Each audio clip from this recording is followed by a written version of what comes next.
25. Nga tuman, dili sa book, kundi sa papado. So ang book, maulang nanguna sa maong power, papal power. So dili siya, o ang book, dili mao ang katumanan sa little horn or man of sin. Okay. So ang isentro diha mao ang papacy, not the person or book. Now, mo ni ang katumanan niya itong sa illustration. Giusap ang kasubuan. Next question, what does Paul say? The man of sin. So ang little horn o ang man of sin, usara ang kahulugan o katumanan. Should do. So kung sa may isulti ni Pablo, sa tao sa sala, ngayon himuon.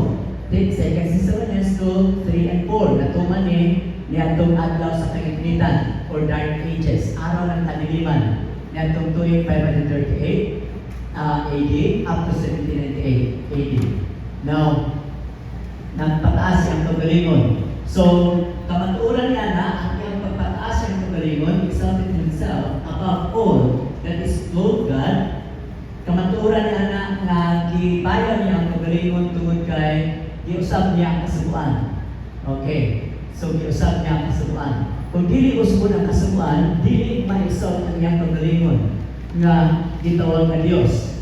Now, there is only one way by which any power will exalt itself above God. Although it might enact numberless ceremonies, the observance of which would be demanded as strictly as God requires His commandments to be obeyed. Yet as long as the people feel obliged to obey God also, no power could be said to be elevated above God.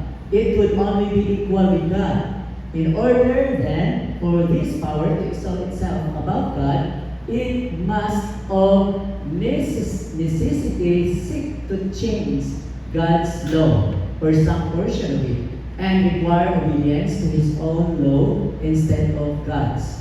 Okay, mauna siya ang ebidensya nga siya nagpataas siyang kagalingon. Now, question, what power has attempted to change the law of God? Okay, the papacy as proved by history and the admissions of the Catholic writers themselves, such as the following question: have any other way of proving that the Church has power to institute festivals of precept? Answer, had she not such power, kung siya walay niana nagahog, he should not have done. She could not have done that in which all modern religionists agree